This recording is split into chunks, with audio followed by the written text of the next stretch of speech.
तो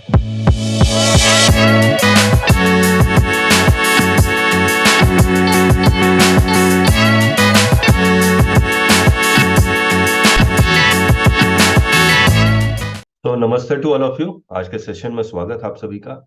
हम लोग जो आज डिस्कस कर रहे हैं कि अपील का जो नया ये नोटिफिकेशन लेके आए हैं, जहां पर ये कह रहे हैं कि पुराने ऑर्डर के अगेंस्ट आप आज भी अपील फाइल कर सकते हैं और उसका लास्ट डेट है 31 जनवरी 2024।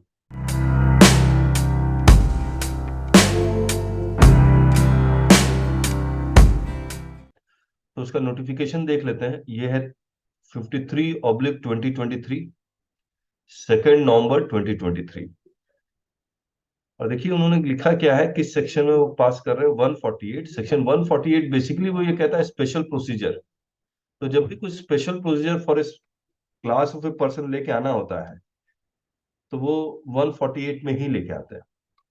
और ये सेक्शन जानना बहुत जरूरी है कि किस सेक्शन में ये लेके आ रहे हैं, क्योंकि मैं एक जगह दिखलाऊंगा वहां पर भी एक डिस्प्यूट हो सकता है। 148 इज स्पेशल प्रोसीजर। पहले मुझे नॉर्मल बताइए आप कि अपील फाइल करने का लास्ट किस ऑर्डर के अगेंस्ट आप अपील फाइल कर सकते हैं, जरा बताएंगे आप। DRC 07 डीआरसी 07 07, और डीआरसी 07 किस किस सेक्शन में आ सकता है? 73 74 और 122 122 और 130 129 130, यस ये तमाम तरह की चीजों पे आ सकता है। जी सर। ठीक है, अब अपील फाइल करने का लास्ट डेट क्या है? the date of service से 90 days 90 days 3 months yes plus 1 month condonation, correct है? yes yes मान लीजिए कोई ऑर्डर आया है 2018 में, नवंबर 2018 में आया, तो उसका लास्ट डेट अगर 4 महीने जोड़ेंगे तो ये 31 जनवरी 2019 आएगा। और आज 2023 में आपको इसका अगर अपील फाइल करना है तो क्या फाइल हो जाएगा या रिजेक्ट हो जाएगा? तो नहीं हो पाएगा। मतलब 2017, 18, 19, 20, 21, 22, जहां पर वो 4 महीने एक्सपायर हो चुके हैं, अगर अपील फाइल करेंगे भी तो वो रिजेक्ट कर देंगे because of the expiry of the time. तो ये जो नोटिफिकेशन है ये कह रहा है कि सिर्फ 73 74 का अगर ऑर्डर है, तो सेक्शन 73 या 74 का ऑर्डर है तो 122 नहीं, 129, 130 या बाकी किसी भी पेनल्टी क्लॉज का या रजिस्ट्रेशन कैंसिलेशन का ऑर्डर है वो नहीं, सिर्फ 73 74 का ऑर्डर हो और इसमें टैक्स डिमांड हो। ऐसे भी ऑर्डर आए हैं जिसमें सिर्फ इंटरेस्ट मांग रहा है, यस और नो? जी सर। ओनली इंटरेस्ट, ये भी अपील में नहीं जा पाएगा, ये खत्म। 73 74 और एक कंडीशन कि जिसमें टैक्स डिमांड हो, उसी का अपील आप 31 जनवरी 2024 तक फाइल कर सकते हैं। ठीक बात है। इसमें एक कंडीशन और लगाया कि order should have been passed on और बिफोर 31 मार्च 2023। अब अगर इसको रिवाइज किया जाए तो मुझे बताइए कौन से ऑर्डर के अगेंस्ट अपील आप फाइल कर सकते हैं? हेलो, कौन से ऑर्डर के अगेंस्ट आप अपील फाइल कर सकते हैं? 73 74 73 74। इसमें क्या होना चाहिए? टैक्स डिमांड होना चाहिए। टैक्स डिमांड होना चाहिए। और क्या होगा तो अपील नहीं फाइल कर पाएंगे? Interest only only interest interest. Only tax plus interest हो तो जा पाएंगे, लेकिन ओनली इंटरेस्ट हो तो नहीं जा पाएंगे। ठीक बात है। Yes. ये जो ऑर्डर है वो किस डेट तक पास होना चाहिए? 31 मार्च 2023 31 मार्च 2023 या उससे पहले। तो आपकी अपील फाइल करने की लास्ट डेट क्या हो जाएगी? 31 जनवरी 2024। आज कौन सा मंथ चल रहा है? नवंबर नवंबर नवंबर, दिसंबर, जनवरी। आपके पास ज्यादा टाइम नहीं है। ऑलमोस्ट आप समझ लीजिए 2.5 महीने आपके पास, जितने भी अपील है आप फाइल करें। अब इसमें ये कंडीशन हो गया। और क्या कंडीशन डाला कि अगर आपका टैक्स डिमांड मान लीजिए 50,000 रुपया है। अब अगर टैक्स डिमांड 50,000 कर रहा है, इशू 1, इशू 2, मान लीजिए 2A वर्सेस 3B है, ये 1 वर्सेस 3B है, इशू 3 आरसीएम से रिलेटेड है, कई इश्यूज हो सकते हैं, इशू 4 इंटरेस्ट से रिलेटेड है, और इसमें टोटल जो डिमांड रेज किया गया वो 50,000 रेज किया गया टैक्स डिमांड। आप बताइए, क्या सभी इश्यूज के लिए आप अपील में जाएंगे या कुछ एडमिटेड इश्यूज भी हो सकते हैं आपके? तो एडमिटेड भी हो सकते हैं। एडमिटेड भी हो सकते हैं। मान लीजिए इसको आप डिस्प्यूट करना चाह रहे हैं, यानी कि चैलेंज करना चाह रहे हैं, ये 1 वर्सेस 3 भी आप एडमिट करना चाह रहे हैं, आरसीएम आप डिस्प्यूट करना चाह रहे हैं, ये आप एडमिट करना चाह रहे हैं। मान लीजिए इन सबको मिला के ये 20,000 है, ये 20,000 है, ये 10,000 है, और ये इंटरेस्ट 10,000 है। अब मुझे एक बात बताइए, आप कितने रुपए आपको जमा करवाना पड़ता है नॉर्मली अपील फाइल करने के लिए? तो टैक्स के अगेंस्ट जो आता केवल उसका 10%। 10% और of admitted tax 10% of which amount? Admitted of tax. tax amount, admitted, disputed tax. Disputed tax, ये तो आपको फुल जमा करवाना पड़ेगा। Yes, sir. बाकी ये 20 प्लस 10 30,000 जो डिस्प्यूटेड है, उसी के अगेंस्ट तो आप 10% जमा करवाते हैं, यानी कि 3,000। तो आपको जो इंटरेस्ट का जमा करवाना पड़ेगा? नहीं सर, नहीं, ये भले डिस्प्यूटेड हो तो भी आपको नहीं जमा करवाना, आपको 10% ऑफ द डिस्प्यूटेड अमाउंट ही जमा करवाना पड़ता है। तो आप यहां देखेंगे तो 20,000 प्लस 3,000 टोटल कितना जमा करवाना पड़ेगा? 23,000.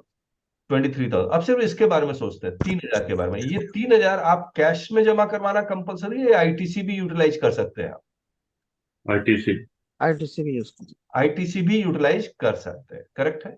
सर हाँ कल मेरे ग्रुप में रात में डाला है जजमेंट हाई कोर्ट का, तो हाँ यहाँ हाँ। पे ये लोग एकदम मतलब उसी को कोट करते हुए जजमेंट को कैश ही बोल रहे हैं जमा करने के लिए।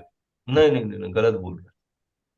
जजमेंट्स तो बहुत सारे आ चुके हैं जहां पर आईटीसी है, और इस नोटिफिकेशन से भी आपको पता लग जाएगा कि गवर्नमेंट भी मान चुकी है कि आईटीसी से ही जमा सर एक बार उस जज एक मिनट, एक मिनट निमेश, इसको कंप्लीट कर लेते हैं, हाँ यस है ना?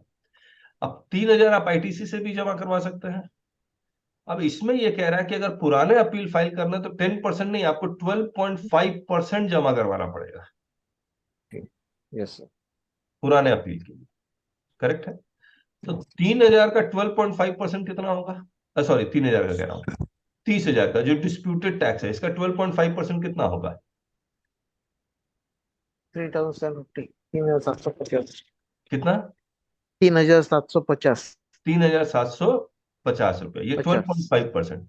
अब ये आईटीसी से या कैश से? तो ये नोटिफिकेशन कह रहा है कम से कम 20% अमाउंट कैश में होगा, अब बाकी बैलेंस आप आईटीसी से कर सकते हैं। तो 3,750 का 20% कितना हो जाता है? ये 750। Yes, sir. बाकी 3,000 आप कैसे जमा करवाएंगे? आप आईटीसी से। ITC. आप पूरा कैश से भी जमा करवा सकते हैं, लेकिन कम से कम 20% आपका कैश में होना चाहिए। ठीक बात है? तो वही ऊपर वाला हेलो, तो इसका जी, मतलब तो- वो पुराना 10% तो आईटीसी से वो एडमिट कर ले रहे हैं, ओवर एंड अबव 10% वो 2.5% कैश चाह रहे हैं, यही तो बात है। Yes, yes. तो ये कंप्लीट हो गया। अब इसको अगर आप देखेंगे, जब ये खुद मान रहे हैं, ये नोटिफिकेशन खुद कह रहा है कि 20% आप कैश में जमा करवा सकते हैं, it mean that government has accepted कि pre deposit can be through ITC also. Yes और नो अनिमेश? यस सर ठीक है ना? तो वो जजमेंट को हम लोग बाद में देख लेते हैं, एक मिनट।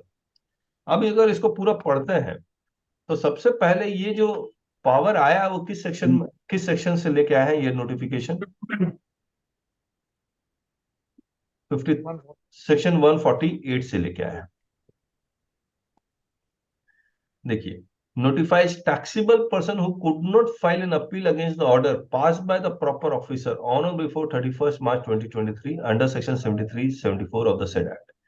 अगर वो अपील फाइल कर भी चुका है और उसका रिजेक्ट हो चुका है तो भी उसका अपील एडमिट होगा, प्रोवाइडेड वो जो 2 वो तो 10% जमा करवा ही चुका होगा, 0.5 2.5% एक्स्ट्रा वो कैश में जमा करवा दे। अब ये एग्जीक्यूट कैसे होगा? तो वहां पर जब आप अपील में जो पोर्टल में जाएंगे, मैनुअल गए हैं तब आपको मैनुअल करना होगा, पोर्टल में गया है तो एडिट का कुछ बटन होना चाहिए वहां पर। अब आ गया ये क्या कह रहा है? 107 सबसेक्शन 1, यहाँ पर 3 मंथ का टाइम है। ये 10 सबसेक्शन 4 1 मंथ का कॉन्डोनेशन है। अरे डिपार्टमेंट कितने महीने के अंदर अपील फाइल कर सकता है? 6 महीने। 6 महीने के अंदर। क्या डिपार्टमेंट के लिए कोई कॉन्डोनेशन आया है? हेलो? नहीं। डिपार्टमेंट के लिए कोई कॉन्डोनेशन नहीं आया। यहाँ पर 107 सबसेक्शन 2 नहीं लिखा हुआ है, सबसेक्शन 2 डिपार्टमेंट के लिए। ये क्या कोड कर रहा है? 1 और 4। 1 किसके लिए है? 1 क्या है? 3 महीने के अंदर अपील फाइल करना। 4 क्या है? कि आपको 1 मंथ का कॉन्डोनेशन मिलेगा of the said act and the taxable person whose appeal against the said order was rejected। यानी कि आपने अपील फाइल किया, या पहला केस क्या, आपने अपील ही फाइल नहीं किया, अपील फाइल किया लेकिन रिजेक्टेड हुआ। रिजेक्शन का solely on the grounds that the said appeal was not filed within the time period specified in section 107। ठीक है, अब आगे समझिए रिजेक्शन का और क्या ग्राउंड हो सकता है? सर टाइम बारिंग हो सकता है एक तो, या फिर टाइम बारिंग के मुद्दे पे सर जो है केवल उसी की अपील हो पाएगी। हाँ, तो टाइम बारिंग के अलावा और क्या मुद्दे पे रिजेक्शन है? सर मेरिट्स पे हो सकता है, रिजेक्ट क्यों करेगा? और उसमें तो ऑर्डर ही जब पास तक है। सुनवाई नहीं होगी हाँ। मेरिट पे कैसे आएगा?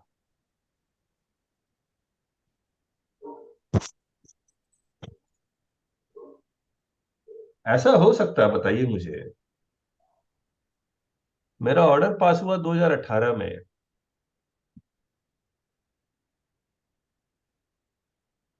मैंने 3 महीने के अंदर अपील भी फाइल कर दी, मेरा रिजेक्ट हो गया। मान लीजिए कोई डॉक्यूमेंट नहीं था या कुछ और था, अब मैं अपील फाइल कर सकता हूँ?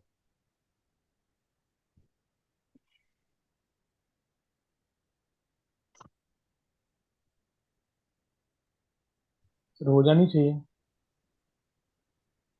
इस केस में नहीं होनी चाहिए क्योंकि वो तो टाइम के बेसिस पे रिजेक्ट हुई है, उसी में अलाउ कर रहे हैं। टाइम के बेसिस पे रिजेक्शन का जो ग्राउंड है वो विद इन टाइम फाइल किया, लेकिन रिजेक्ट इसलिए हो गया क्यों? क्योंकि मान लीजिए कोई डॉक्यूमेंट अवेलेबल जो 7 दिन के अंदर, पुराना जो नहीं एक रूल था 7 दिन के अंदर आपको ये फाइल करना है, आपने नहीं फाइल कर पाए, याद है आपको? जी सर। तो मे भी उसके कारण अगर रिजेक्शन होता है तो अपील इस नोटिफिकेशन में नहीं आएंगे। लेकिन फिर भी एडवाइजेबल ये है कि फाइल जरूर कर दीजिए, let them reject on this ground.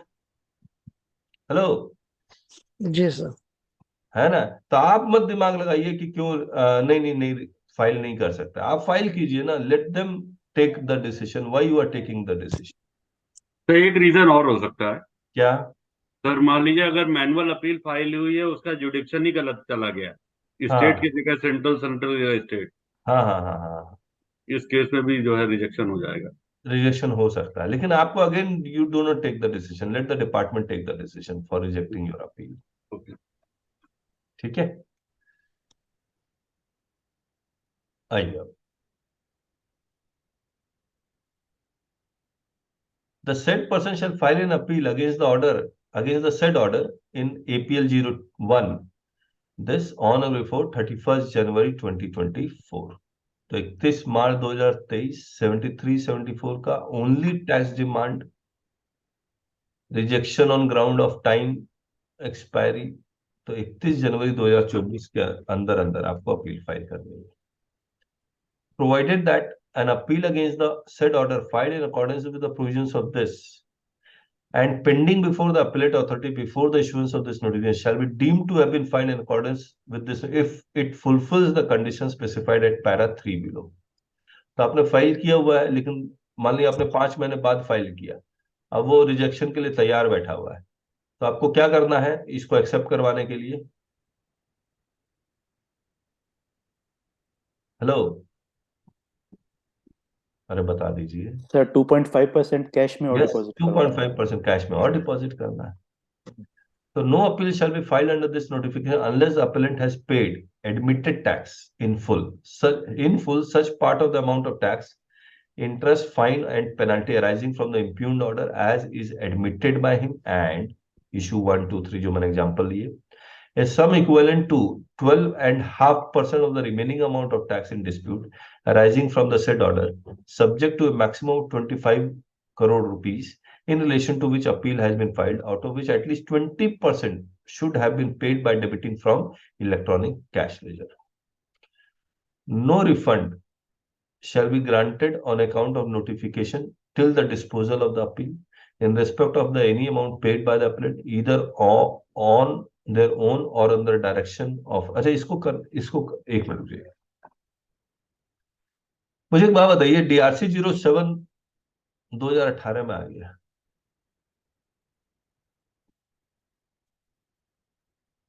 4 महीने भी एक्सपायर हो गए, अब क्या हुआ होगा? सर रिकवरी हो गई होगी। रिकवरी हो गई होगी।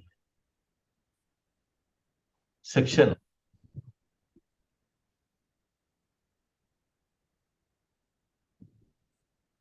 सेवेंटी 79 में, और 100% रिकवरी हो गई। अब आपको अपील में जाने का मौका मिला है, क्या 12.5% जमा करवाएंगे? डिमांड तो पूरी जमा हो गई। डिमांड तो पूरी जमा हो गई, अब आप इसको डिस्प्यूट करना चाह रहे हैं। जब आप अब आप सोच के देखिए, जब रिकवरी हो गई तो क्या एडमिटेड क्या डिस्प्यूटेड, इसका तो कोई सवाल ही नहीं उठता। यस और नो? जी। आपने तो वो तो जबरदस्ती 100% रिकवरी हुई है, और ऐसा भी नहीं है कि आपने खुद DRC 03 से पे किया है, डिपार्टमेंट ने रिकवर किया है। डिपार्टमेंट ने रिकवर किया। अब आप अपील में जाते हैं, कहते हैं कि मैं अपील में जा रहा हूं, 100% दे चुका हूं, जरा 87.5% वापस कर दीजिए ताकि मैं अपील में जा सकूं। Is it possible? नहीं। Only after a decision. No refund shall be granted on account of this notification till the disposal of the appeal in respect of any amount paid by the appellant either on their own or on the directions of any authority or court। देखिए, या तो खुद से जमा कर दिया, या फिर किसी अथॉरिटी यानी कि रिकवरी हो गई डिपार्टमेंट से, या कोर्ट के डायरेक्शन से, हाई कोर्ट में रिट फाइल हुआ या कुछ और हुआ होगा, in excess of the amount specified in para 3 of this notification, यानी कि 87.5%। For filing an appeal under this, तो आपको कोई रिफंड नहीं मिलने वाला। अब मुझे एक बात बताइए आप, ये तो बड़ा मजेदार चीज है। मान लीजिए 2018 में ऑर्डर आया, 4 महीने एक्सपायर हो गए, नहीं 4 महीने एक्सपायर नहीं हुए, 4 महीने के अंदर आपने क्या किया, DRC 03 से आपने पेमेंट कर दिया और सेलेक्ट किया सेक्शन 73 या 74। वॉलंटरी पेमेंट सेलेक्ट नहीं किया, शोकर ऑर्डर के बेसिस पे आपने सेलेक्ट क्या किया, DRC 07 के बेसिस पे, है ना ऐसा कॉन्सेप्ट? DRC 03 में अगेंस्ट द ऑर्डर, यस और नो? DRC तो 7 के दिन शायद नहीं आता है। क्या बात कर रहे हो, होना ही चाहिए। सर अभी जैसे मैंने पेमेंट किया था तो लायबिलिटी लेजर में जाके बस इसको सेलेक्ट कर लिया और पे कर दिया, DRC 3 से नहीं किया। लायबिलिटी से ही होता है सर, ठीक है। अच्छा, यस यस यस, ठीक, Yes, again. हाँ, डन डन। तो आप मतलब DRC 07 गए, वहीं पर, यहीं पर DRC 07 जहां पर अपलोडेड है वहीं पर पेमेंट का भी है क्या? हेलो? नहीं, लायबिलिटी लेजर रहता है, पेमेंट अगेंस्ट आउटस्टैंडिंग डिमांड। अच्छा, payment against outstanding demand. Outstanding demands. अच्छा, ये कोई अलग टैब है? हाँ लेजर है। Yes.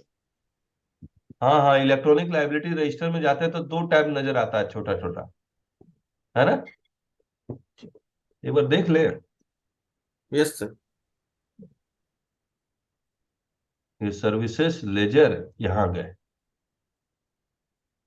यहाँ 2 आ रहा है, रिटर्न रिलेटेड लाइबिलिटीज और other than return related liabilities, और ऑल लाइबिलिटीज ये रहा इससे related. All liabilities accruing other than will be recorded in this ledger. Complete description of the transaction to be recorded accordingly. All payments made out of cash or credit ledger against the liability would be recorded accordingly. अच्छा, सब कुछ यहीं पर होगा है। फिर हम लोग यहाँ पर क्लिक करेंगे, ठीक है, ऑर्डर निकालेंगे, select status, stayed, unstayed, all, okay. लेकिन सर पेमेंट यहाँ से नहीं करते, यहाँ सिर्फ हम लोग व्यू करके देखते हैं कैसे ऑफसेट हो रहा है डेबिट क्रेडिट। अच्छा, फिर सर्विस में जाइए सर, लेजर में जाइए सर, लेजर, हाँ, ledger ledger, payment towards demand में जाते हैं। डिमांड, अच्छा अच्छा, यहाँ पर जाते हैं यहाँ अमाउंट दिखने लगता है, हम लोग को उसी को सिलेक्ट कर लेते हैं। और ये पेमेंट होता कैसे है? वो मेरे जो वॉलेट में पैसा रहेगा ना, कैश या क्रेडिट, उसी के हाँ। साथ एडजस्ट कर लेता है। ऑफसेट जैसे आरडीआरसी G3 में करते हैं हम लोग ऑफसेट, उसी तरीके से। अच्छा, ओके ओके, ठीक है ठीक है। और बहुत के केसेस में यहाँ पे आता नहीं है सर, क्या पेमेंट ऑफ डिमांड, इसको नहीं आएगा, नहीं आता, क्यों नहीं आता? मैंने उनको लेटर लिखा था कि against I can not make the payment without being reflected in payment against tax order के सर। तो मैंने उनको क्वेश्चन किया है कि मुझे वहां पे ही दिखना है payment of tax. Okay okay, चलिए। तो अगर आपने पेमेंट अगेंस्ट लायबिलिटी कर दी है तो क्या आप अपील में जा पाएंगे? यस और नो?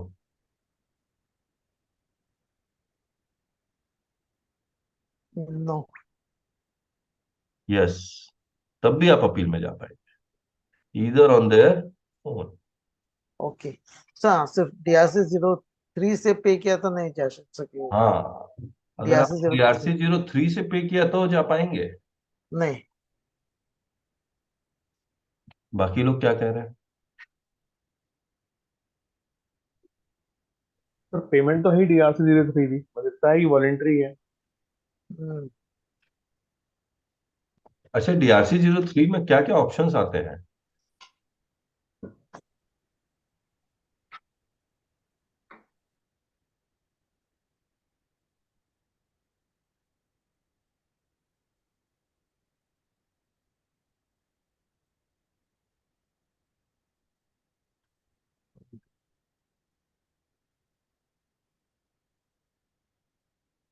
एनफोर्समेंट,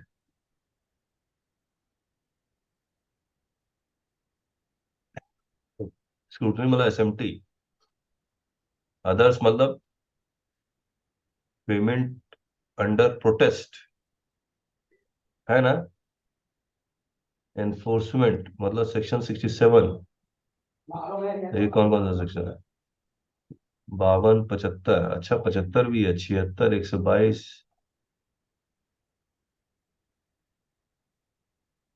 स्क्रूटनी में। एनफोर्समेंट वाले तो वही तो करते हैं सर, 75, 76, 120। ऑडिट में भी यही सब सेक्शन आ रहा है। 122, 23 भी करेगा।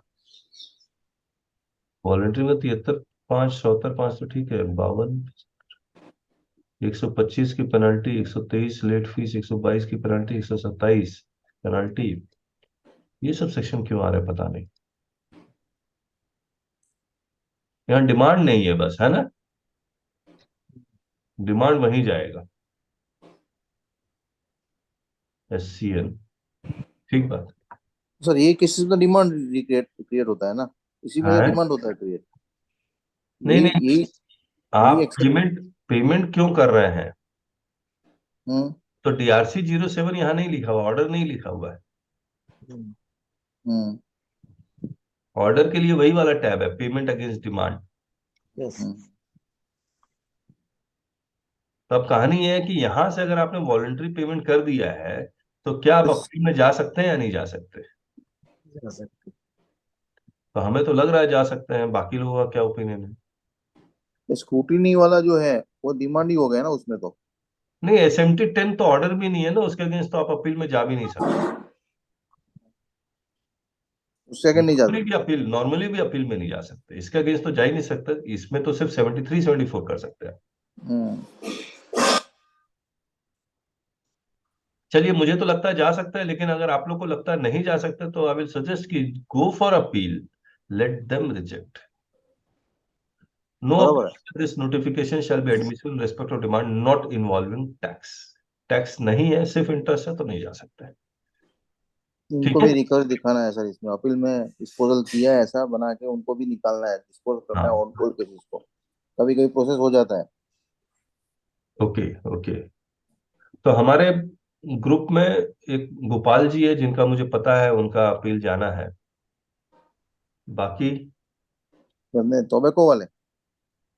नहीं, नहीं, टोबैको वाले नहीं है। एक तो मेरा भी अपील जाएगा सर।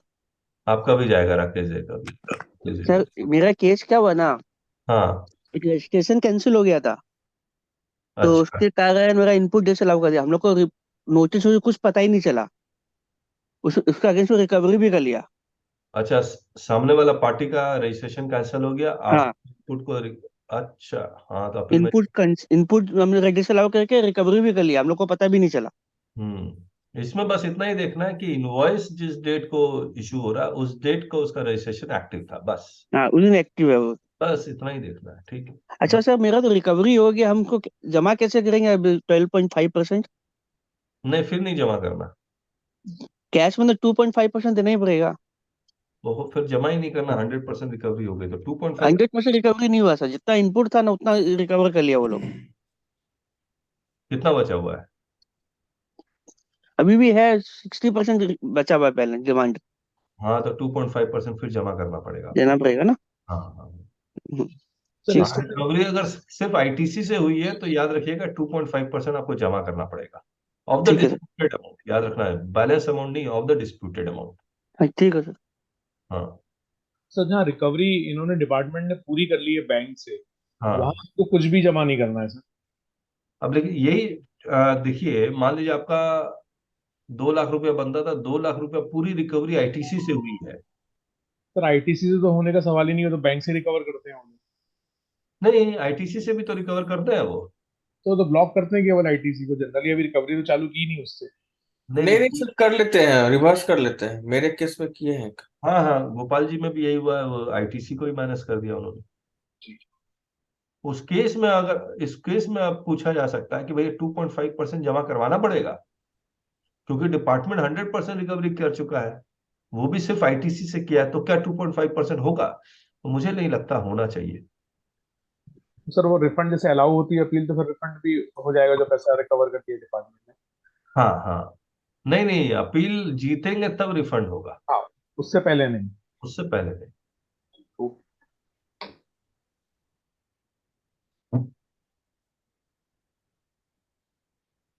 और कुछ?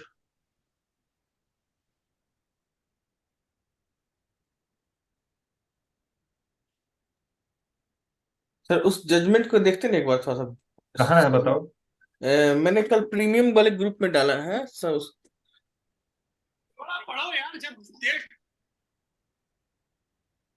स्क्रीन शेयर नहीं सर। 1 मिनट रुको।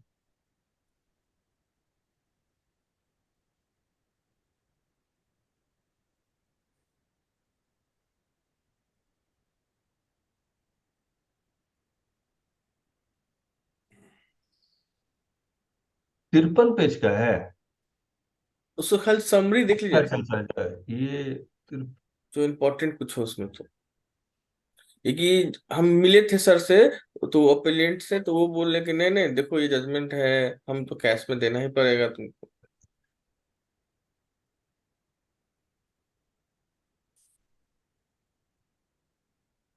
फ्लिपकार्ट इसमें पार्टी था।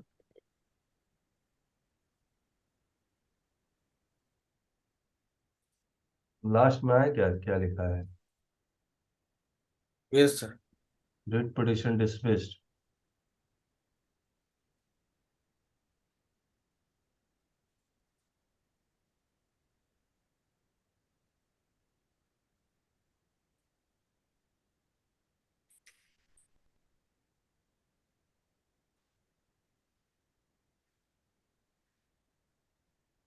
अच्छा।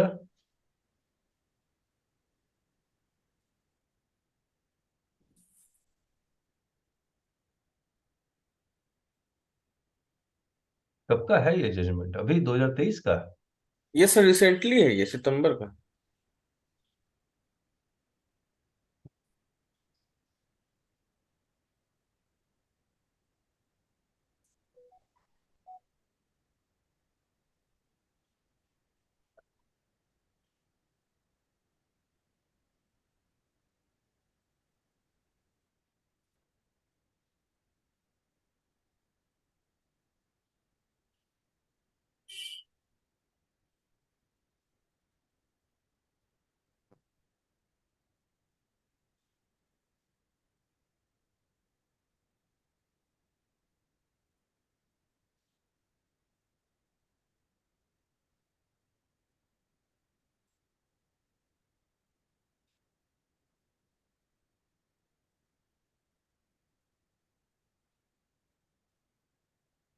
नो, बॉम्बे हाई कोर्ट का। Payment of pre deposit from ITC is allowed. ITC allowed, Allahabad high court.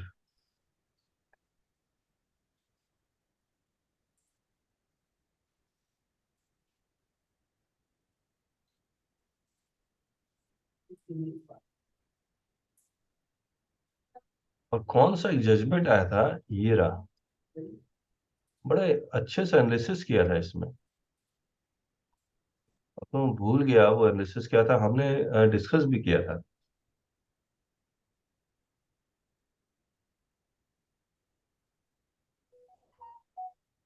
ये देखो, the expression used in 1076, unless the appellant has paid, it is a precondition to filing an appeal. The expression used is paid and not deposited. This would be material while considering the provisions of 49 days. 49(1) provides for a party to deposit. अब 49(1) में word लिख रहा है deposit, और यहाँ पर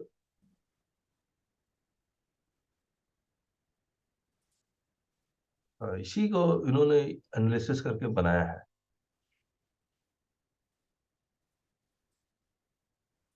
sir पढ़ेंगे ये वाला जजमेंट पटना हाई कोर्ट का, ओके उसमें सर। क्या ओके। इंटरप्रिटेशन दे रहा है। मतलब डिफरेंट डिफरेंट जजमेंट्स आ गए कोर्ट्स के, हाई कोर्ट्स के अलग आ गए, हाल का हाई कोर्ट के। लेकिन ये आप ये मान के चलिए, अब ये जो नोटिफिकेशन जो है, ये गवर्नमेंट है ऑल्सो एक्सेप्टेड कि आईटीसी से। अब इस नोटिफिकेशन में खुद कह रही है गवर्नमेंट, तो कहीं अपील में फंसा हुआ है क्या निमेश को केस? एक है केस फंसा हुआ और 2-3 करना था अभी। अच्छा, कैश से ही करना पड़ेगा फिर तो। हाँ वो हमको बोल रहे थे, देखो जजमेंट पटना हाई कोर्ट का है तो हम तो इसी को मानेंगे। हम कहे उड़ीसा कोर्ट का आया है, तो उड़ीसा वाला बोले नहीं नहीं, हम पटना का ही कंसिडर हाँ, करेंगे। ठीक बोल रहे हो। वो तो पटना हाई कोर्ट का ही मानेगा। हाँ। ये नोटिफिकेशन दिखलाओ सर, इसका हाँ क्या। दिखाते हैं हमको। और ये जब जजमेंट आया तब ये नोटिफिकेशन तो था नहीं। Yes sir. चलो देखो क्या करें, कंक्लूड कल मिलते हैं। मुझे और एक कुछ डिस्कस करना था, कल डिस्कस कर लेंगे हम लोग। कल मिलना है ना? जी yes sir. Have nice time. मैंने भेज दिया व्हाट्सएप पे। अच्छा ठीक है, thank you. Okay sir. Sir तो वो जो लास्ट एक नोटिफिकेशन आया था ना, जो वर्क कंडक्ट का 12% से 18% हो गया, हाँ, तो वो ना आपने क्लास में डिस्कस किया, तो वो कहाँ मिलेगा सर? मतलब मैंने जो नोटिफिकेशन डाउनलोड किया ओरिजिनल वाला, लेकिन लिंक कर नहीं पा रहा हूँ सर। रेट नोटिफिकेशन का ऐसा है, जीएसटी लेटेस्ट में हम लोग डाल देते हैं। यहाँ पर अगर आपको मिल जाता है तो अच्छा है। अच्छा, ठीक है। बहुत सारा डिस्कस किया था, बहुत सुंदर से डिस्कस किया था वो, लेकिन हाँ, मैंने अब लिंक कर नहीं पा रहा हूँ। मैंने कुछ समझ ही नहीं सका वो कैसा हो, रेट इसी कहाँ है। रेट 12 से 18 हो गया। इसी अभी में बस के ढूंढिएगा, दीजिए हमको डेट कुछ। से, इस डेट से ढूंढ लीजिएगा। ठीक कौन है। सी सर प्रवीण बोल रहा हूँ। हाँ प्रवीण जी बोलिए। सर रजिस्ट्रेशन अप्लाई किया था अभी लास्ट वीक में। क्या अप्लाई किया था? रजिस्ट्रेशन अच्छा। उसको रिजेक्ट कर दिया अच्छा, और ग्राउंड्स एड्रेस का ग्राउंड दिया जबकि एड्रेस करेक्ट है डॉक्यूमेंट्स में और एप्लीकेशन में। ये रजिस्ट्रेशन के कॉन्सेप्ट में मैं तो हाथ खड़े कर देता हूँ, क्योंकि इतना लोकलाइज्ड ये काम है कि मैं इसमें कोई भी एडवाइस देना, मैं जो भी एडवाइस दूंगा वो लीगली दूंगा। तो इसमें रेमेडी क्या रह सकती है अपने पास अगर वो रिजेक्ट करता है और ग्राउंड अपील, जो लिखा है अपील, अपील, अपील की जा सकती है ना रजिस्ट्रेशन की। यस। सर रीसबमिट करने को बोलो ना उनको। तो कोई फायदा तो होता नहीं है। आप देखिए, रजिस्ट्रेशन अगर वेग ग्राउंड से कैंसिल होता है तो इतने सारे अपील के केसेस आए पड़े हैं। आप उस उन उन केसेस को स्टडी करेंगे आप। ये देखिए, cancellation on false ground, registration cannot be cancelled or buyer due to fault of seller। Cancellation का नहीं, रिजेक्शन का है। जो रजिस्ट्रेशन रिजेक्शन का है। रिजेक्शन का है ना? Okay okay. तो रिजेक्शन का ग्राउंड देखिए, क्या ग्राउंड और ग्राउंड वैलिड है या नहीं है ये देख लीजिए। अगर इनवैलिड ग्राउंड है, अपील में जा सकते हैं। अपील सर कैसे फाइल होगी? मैनुअल फाइल होगी क्योंकि पोर्टल तो है नहीं उसका। नहीं, अपील में कैसे जा पाएंगे? अपील में नहीं जा अपील में कैसे जाएंगे? प्रवीण सर वो नोटिस मेरे को भेज दो ना। ये मैं बख्शी के साथ डिस्कस कीजिए ना, क्योंकि बड़ा लोकलाइज्ड है। मैं इसमें कुछ भी मैं बोलने में एकदम, क्योंकि मैंने आज तक एक भी रजिस्ट्रेशन करवाया नहीं है, तो मुझे आइडिया ही नहीं है कि ये कैसे हैंडल होता है। सिटी जी क्या बता रहे हैं? हाँ मेरे को भेज दो सर, मैं देखता हूँ। ठीक है, चलिए फिर कल मिलते हैं ना।